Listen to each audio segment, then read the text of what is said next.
momento queremos dar paso al doctor Eduardo Barcesat. Él es catedrático de la Universidad de Buenos Aires, quien expondrá el tema las inversiones y el financiamiento en la región latinoamericana, un enfoque desde la demanda de los pueblos.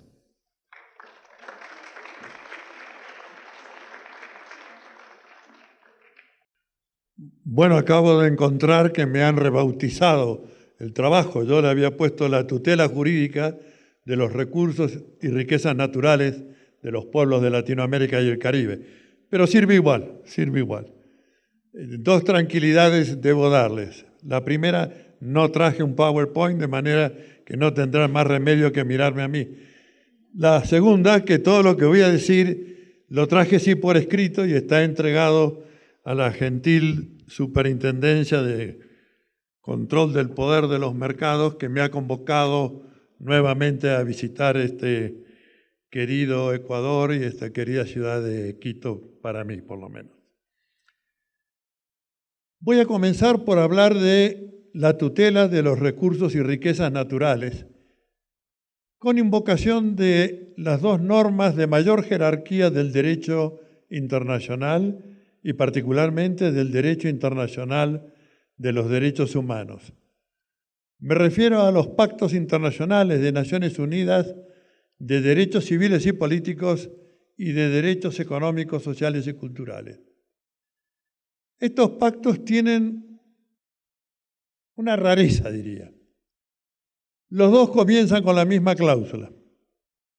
La cláusula 1, tanto del de derechos civiles y políticos como del derecho económicos, sociales y culturales, comienza afirmando y reconociendo a los pueblos su derecho de libre determinación o autodeterminación, el derecho a la independencia económica y, lo que es fundamental y motivo de mi enfoque, dice que es de titularidad de los pueblos el conjunto de sus recursos y riquezas naturales.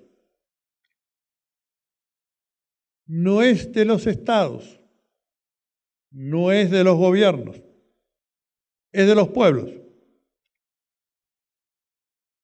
Prosigue la cláusula reconociendo, sí, los compromisos internacionales que adquieren los estados en función de la producción y explotación de recursos y riquezas naturales.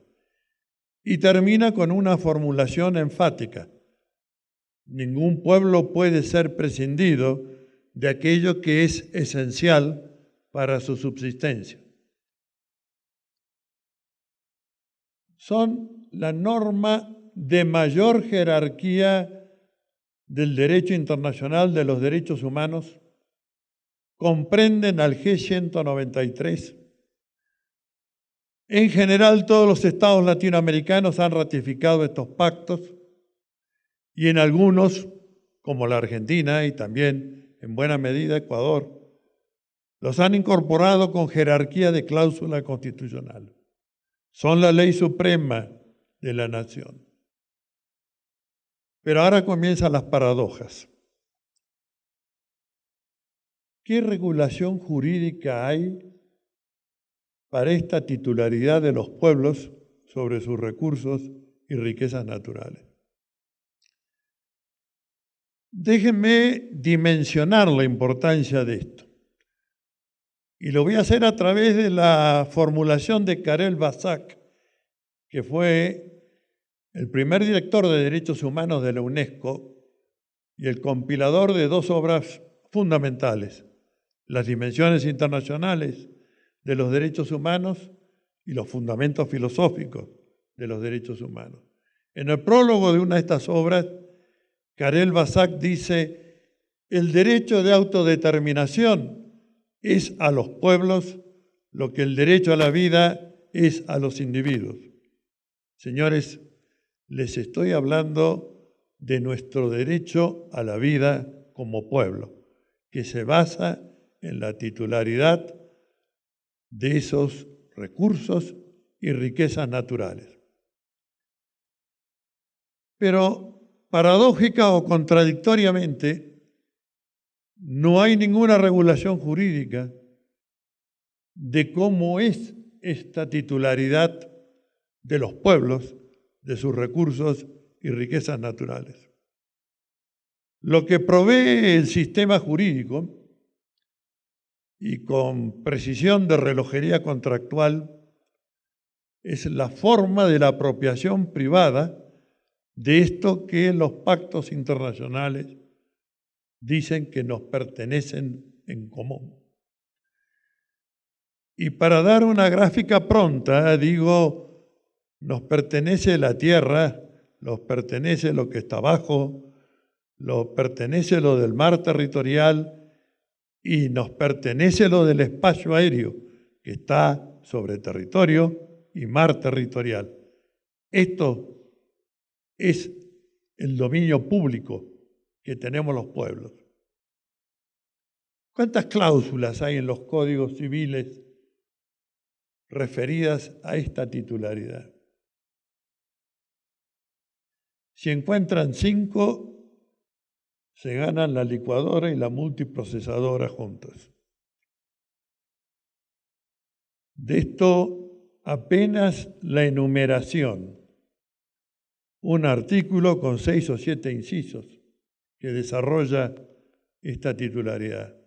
Ahora, de cómo se adquiere, cómo se transmite, cómo se explota, cómo se beneficia, cómo se distribuye, de eso, queridos amigos, cursen la carrera de abogacía que cursen, den las materias que den, no van a tener información alguna.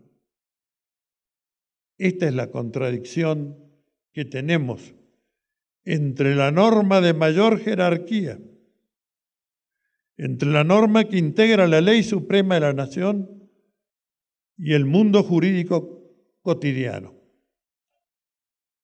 Y esto es preocupante. Yo no puedo darles un desarrollo porque no existe. A lo sumo puedo decir con orgullo que las constituciones latinoamericanas son las que tienen mayores previsiones de cómo orientar la explotación y la distribución de estos recursos y riquezas para satisfacer las necesidades de sus pueblos. Y pongo acento en que hablo de pueblos. A mí no me gusta esa expresión tan en boga hoy en día en la política cuando se dice la gente. Porque la gente parece que es los que están del otro lado, los que no están bien como uno. Y esto me parece despreciativo, oculta la calidad de ciudadano. Y ciudadano hoy día, en la doctrina política, no es solamente el derecho de votar o de elegir y ser elegido. Ciudadano significa el individuo que ejerce esos derechos que están reconocidos en el mundo normativo y que emplea los mismos como instrumento de su libertad individual y de su dignidad de vida. Eso es ser ciudadano. Y los ciudadanos integramos los pueblos, no la gente. Somos pueblo. Bien. Hasta aquí lo que podría dar de la titularidad de los pueblos sobre sus recursos y riquezas naturales. Ahora viene el segundo capítulo, el saqueo de los recursos y riquezas naturales.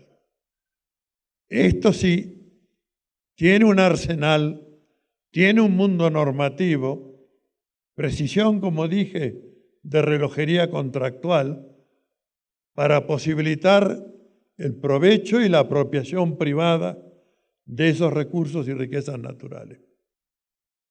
Y esto es una contradicción y esto es un impedimento para la condición de ciudadano de quienes somos pueblo y no gente. Bueno, ¿cómo opera este saqueo? Voy a dar, en la limitación de tiempo que obviamente tenemos, 2 capítulos.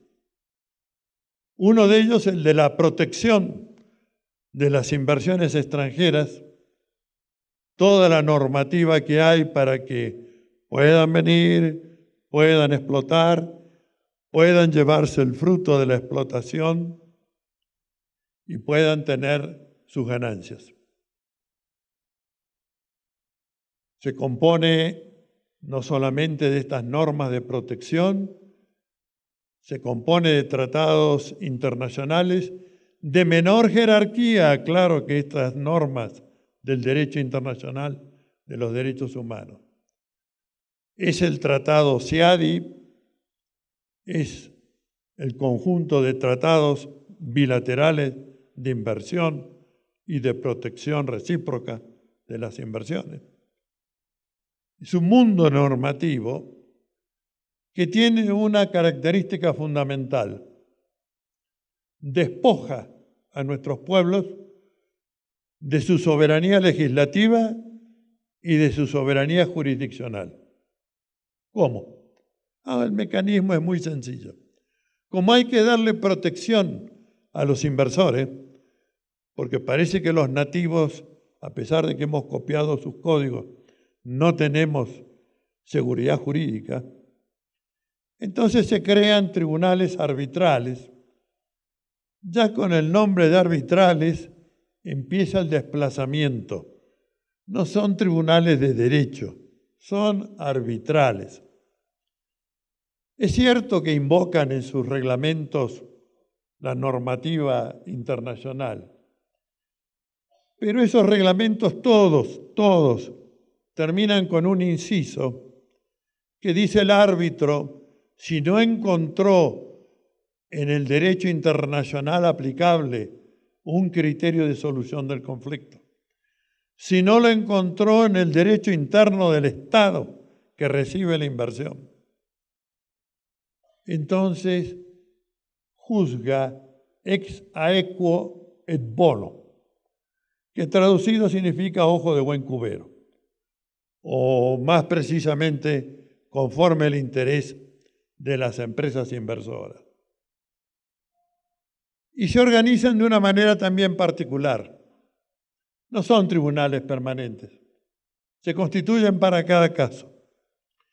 Y se constituyen de esta forma: uno lo elige la empresa inversora, el otro árbitro lo elige el Estado Nacional que ha recibido la inversión, y el tercero lo pone el instituto que opera como generador del sistema arbitral, sea el CIADI, la Bolsa de Comercio o quien fuere. De manera que de entrada, queridos amigos, estamos 2-1 y a veces 3-0, porque la lista de los árbitros calificados para entender en los conflictos las preparan estos organismos internacionales.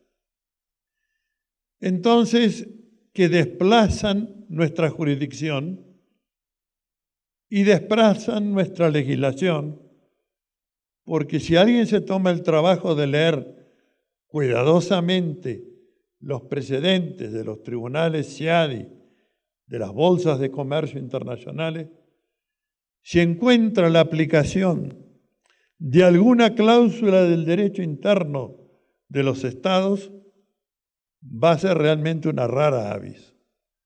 El 85-90% son sus propios precedentes, aquellos nacidos del ex aequo et bonus, el buen criterio del árbitro.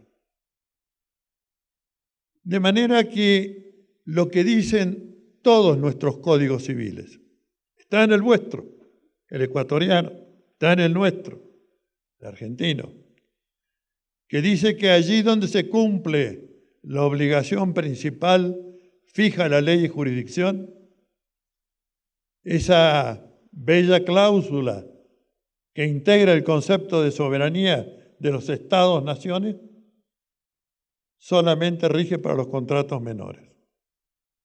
Para los contratos internacionales, ni la jurisdicción ni la ley del Estado es aplicable. Hay un despojo. Y de este despojo se sale de dos maneras. Una que diría a medias, que es la denuncia de los tratados. Debo estar haciendo algún lío informático. Bueno, ya está, corregido. La denuncia de los tratados, que es el que ha aplicado Ecuador, que es el que ha aplicado Bolivia, el que ha aplicado Venezuela, y después viene la tesis Barcesat, que dice, no es denuncia, el instrumento jurídico es la nulidad de los convenios. ¿Por qué nulidad? Porque todas las constituciones, lo podéis encontrar en la vuestra, está en la unidad, dice que no hay tratados con los estados extranjeros que puedan vulnerar el orden público constitucional. Y la jurisdicción y la legislación son orden público constitucional de los estados-naciones. No hay constitución que no establezca en la segunda parte, en la orgánica, poder legislativo y poder jurisdiccional, y que emplee el cuantificador universal todos y para todos al referirse a las leyes y al referirse a las causas judiciales. Es por eso que se trata de nulidad, y la nulidad tiene el bello efecto, previsto también en todas las legislaciones, de que retrotrae la situación al momento previo al de la producción del acto nulo. Es decir, es el proceso inexorable que deben recorrer nuestros pueblos para recuperar su soberanía legislativa y su soberanía jurisdiccional, que es tan importante como la soberanía territorial. Podemos tener, y sufrimos, y lo sufre la Argentina y lo sufre Cuba, episodios de usurpación de su territorio, y son graves, ¿cómo no? Pero yo los pondría en balanza equilibrada, en platillos, con lo que es el usurparnos la soberanía legislativa y la soberanía jurisdiccional. Pero a esto le falta un segundo tramo. Es decir, ya hemos perdido la soberanía legislativa, ya hemos perdido la soberanía jurisdiccional. Ahora viene la pérdida del capital. ¿Cómo es esta pérdida del capital? Y esta pérdida del capital tiene también dos instrumentos directos. El primero, la fuga de capitales. Es decir, la explotación, ya sea de recursos y riquezas naturales o prestación de servicio en territorio de nuestros países de Latinoamérica y el Caribe, se hace a través de empresas que giran sus ganancias hacia sus metrópolis. Pero no solamente giran las ganancias. Lo otro que hacen es cobrarse a sí mismos por contratos entre la empresa matriz en los países desarrollados y la sucursal en nuestros países americanos, los procesos de transferencia de tecnología, los que van a emplear para explotar nuestros recursos y riquezas naturales, los tenemos que pagar. Y esto da una curiosa figura en el derecho, que es el contrato con uno mismo. La empresa, la Parke Davis, por nombrar una, de Argentina, le paga a la Parke Davis de Estados Unidos el uso de las patentes para fabricar aquellos medicamentos con los cuales va a obtener su razonable ganancia por su comercialización y venta en territorio de la nación. Se saca así como utilidad y como pago, perdón, no como utilidad, sino como pago de canon, aquello que es una ganancia disfrazada. Y estos capitales son refugiados en los que ahora tienen dos nombres: paraísos fiscales, y estamos empezando a imponer otra nomenclatura que dice guaridas o cuevas fiscales. Para que tengamos una dimensión, yo claro conozco los guarismos de Argentina, no he tenido tiempo para esta exposición de prepararlos de Ecuador. Pero la Argentina tiene 420.000 millones de dólares en estas guaridas fiscales, gracias a estos mecanismos en que los capitales son fugados, sin tributar, sin ninguna forma de control. Señores, 420.000 millones es, para el año 2014, el 2015 en Argentina, el equivalente a su Producto Bruto Interno Anual. Y 4 el de Ecuador. Y mientras tanto, el actual gobierno compra crédito a tasa usuraria para pagarle a los mismos que nos han hecho la explotación y que han escondido en esas guaridas los 420.000 o 450.000 millones de dólares, lo que extrajeron ya no, como diría Galeano, de las venas abiertas de América Latina, sino de las vísceras expropiadas y expoliadas de América Latina.